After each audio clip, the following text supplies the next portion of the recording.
In 2014, the Association of Governing Boards released its report on consequential boards.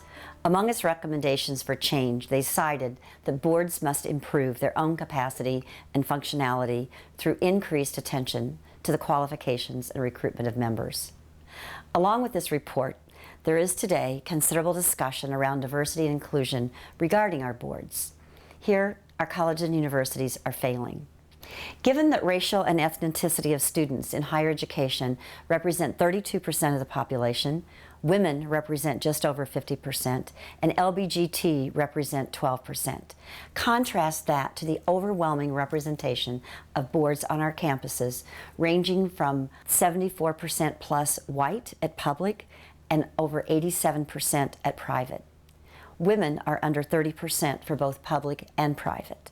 So how can our boards begin to include diversity and inclusion, something that higher education embraces? It begins with the commitment of the board itself. Such is required that our board chair and board governance committee take the leadership in this area. It calls to action the board's willingness to commit to a broader understanding of the campus climate and a willingness to increase their own levels of effectiveness. Developing competencies in diversity and inclusion will be imperative by board members and should become a regular part of member assessment and overall board effectiveness. To assist, our board should consider a diversity audit or assessment that can analyze the board culture and policies. Clearly, we could move beyond compositional diversity, but the commitment to diverse and inclusive boards of trustees start at the top. Other considerations include benchmarking against peer and aspirant institutions in these areas. As we become increasingly transparent, we can ask board members to sign not only their conflict of interest, but also to commit to a diversity plan to be implemented and evaluated.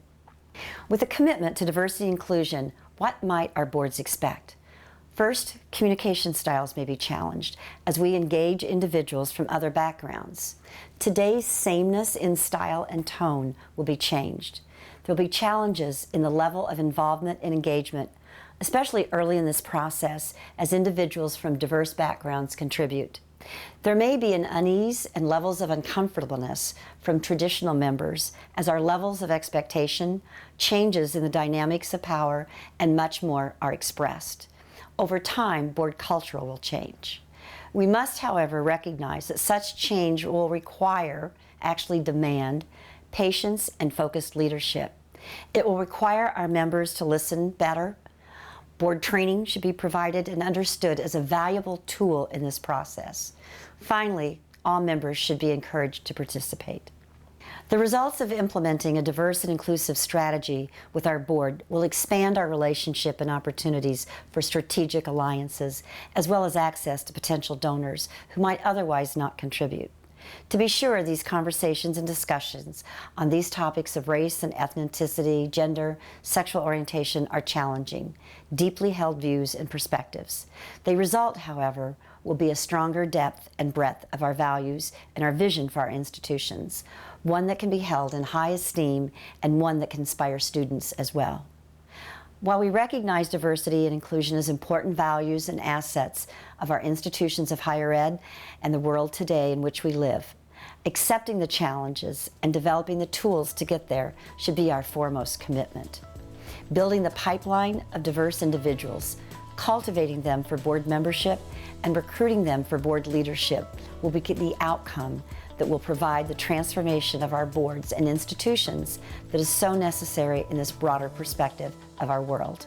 One that keeps us relevant in educating our students for today and tomorrow.